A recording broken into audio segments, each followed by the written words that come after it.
Chris Brown, Steve Tasker here with you on a Wednesday, and pleased to shine a light on a broadcast premiere, which is going to be presented by NFL Films, called The Elijah Pitts Family. And here to tell us more about it are two members of the Elijah Pitts family, Elijah's son, Ron Pitts, and his grandson, Shea, who's now coaching at UCLA. Guys, thanks for coming in and helping us out in kind of shining a light on what had to be a really cool project for you two to be a part of. And there are Bills ties here, for those that don't know. Ron, a former Buffalo Bills draft choice and a former teammate of the guy to my left, Steve Tasker, and obviously his dad was an assistant coach under Hall of Fame coach Marv Levy. So, Ron, why don't you just start us off and give us an idea on how this kind of came to be? What was the genesis of this project?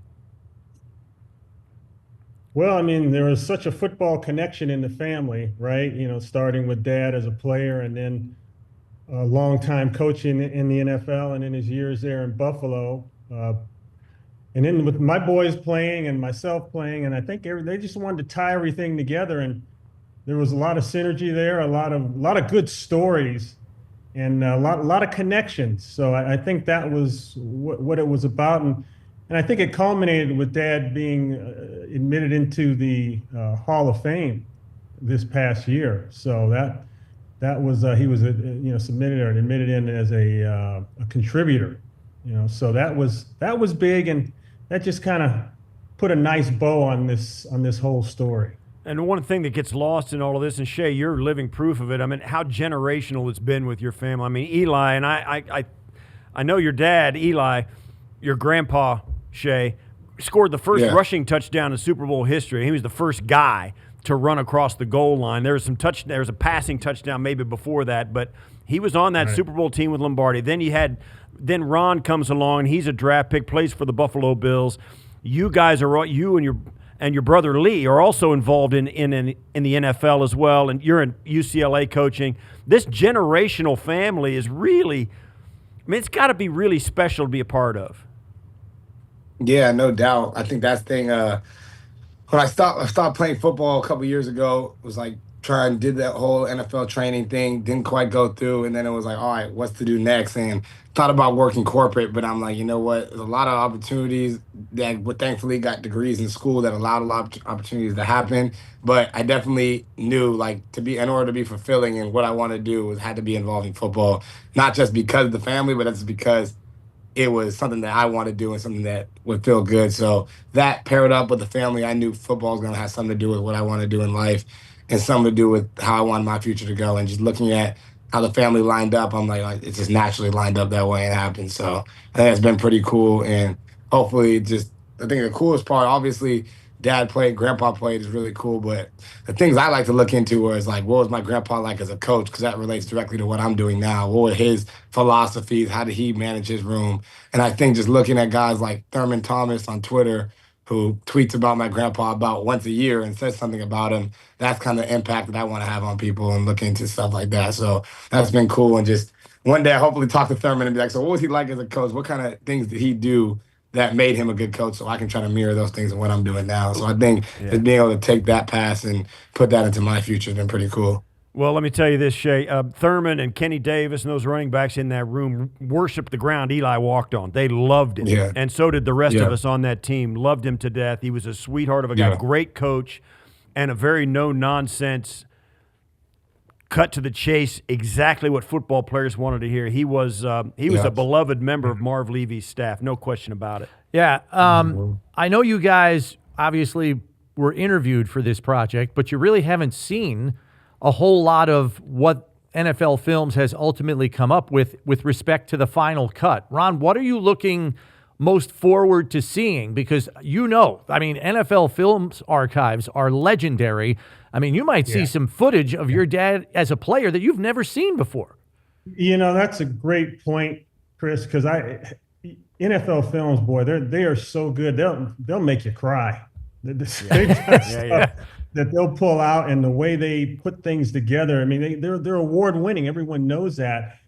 And I was just telling my mom a couple weeks ago. I said, I'm seeing more stuff on Dad in his career and his legacy now than we saw back, I don't know, 10, 20 years ago. And maybe it's technology, okay? Maybe that's what it is. I don't know. Maybe it's social media, but it seems like his legacy is bigger now than it ever was. And yeah, films, boy, they came out and they came to the house, Shea, right? They shot at the house. They went over School. to UCLA shot. We did some things here just in the neighborhood. You know, they go full speed on it. So it's going to be good. And you're going to, my guess is, I haven't seen it. I have not seen a preview or anything like that, a special cut, but my guess is you're going to see some things and learn a lot about Elijah Pitts and his legacy and the family's legacy that you didn't know before.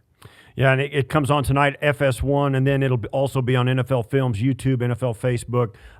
Did this project, and you guys are a testament to it, something we talked about a little earlier, is the NFL seems like this huge, massive industry that spans the globe now, right? They have games in international, but it really is.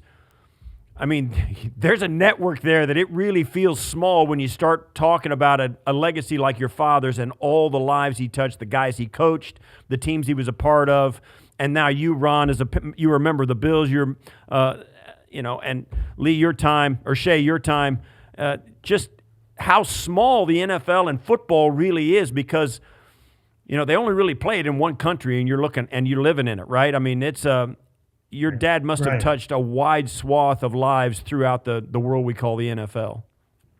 Yeah, he did. And it's funny, I think we were over in Europe vacationing, and there was a family, just random families somewhere that we passed by, and they had on a Green Bay Packer shirt and jersey and all that kind of stuff. And somehow we struck up a conversation with them and mentioned Dad's name, and their eyes just lit up. And what was weird about this is these people couldn't have been more than 25, 26, 27 years old.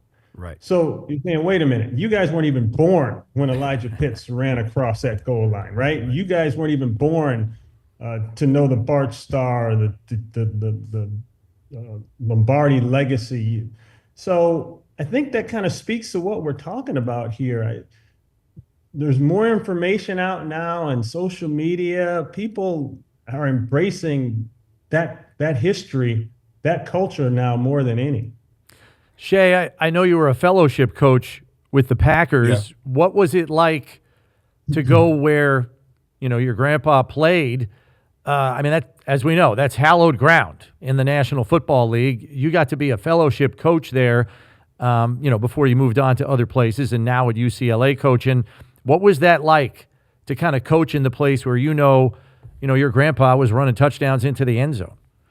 Yeah, no, that was really cool. I think the coolest part about it is how Packers fans are very old school and memorable of things. So we was two other fellowship members with me. Was Nick Collins, who played on the Super Bowl back in 2010, and then Morgan Burnett, who was on that Super Bowl team too, and they're getting into coaching as well.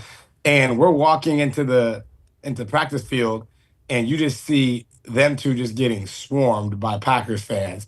And then I'm like, okay, I didn't play for the Packers. And then there's a whole group of, if I say people over 60, 70 years old that are swarming me, asking me for autographs just because I'm Elijah's grandson. So when I saw that, I'm like, dang, the generations and the impact that has is crazy, that there's Packers fans, however many years, 60, whatever, I think it's 60 years later, that are still asking for my autograph just because of my relation to Elijah. It's like, okay, those dudes won the Super Bowl that were with me 10 years ago, 15 years ago, they're relevant. But then now, even the first Super Bowl, 60, whatever, how many years ago it was, that's wild. People are still asking for that impact. So I think just to be able to walk that same walk that my dad and grandpa walked to practice and do that, I only did it for a short period of time as a coach, but just to see people asking me for pictures and autographs because of the impact that people in my family had years before, I think that was pretty cool. It just shows you how deep that legacy runs in terms of that. I thought that was very surprising. I was not expecting people to ask for anything when I walked through. I thought that was cool. And Ron, you spent a brief time with the Packers too. You were playing there for a little bit. I mean, was that just kind of a surreal moment for you? Like being where you're being in the same cleats in the same locker room as your dad was? Like that had to be surreal. Yeah, yeah. And I even remember my time as a real small boy growing up partly there in Green Bay. I remember walking through the locker room, going to see my father. I remember bumping into Vince Lombardi and having some of the greats like Starr and Kramer and Willie Wood and Dave Robinson and Leroy Caffey and all those guys tease me, as I'd come in the locker room. But yeah, the memories were crazy. And I think one in particular, my first game suiting up there, I felt like, okay, I've been through the interviews for the week and, everyone's talking about coming back here to Green Bay, blah, blah, blah.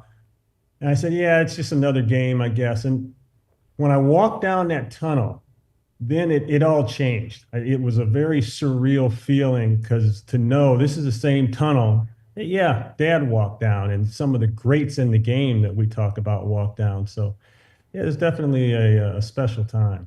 Well, as one of the guys your dad touched in his career as a coach, I can't tell you how excited I am to see this tonight. Congratulations on this project, guys. Thanks for joining us.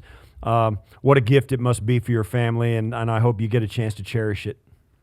Yeah, appreciate it, guys. I appreciate you guys having us on. Yeah, so it's called the NFL Films Presents the Elijah Pitts Family. It's premiering tonight on FS1, 10 p.m. Pacific, 1 a.m.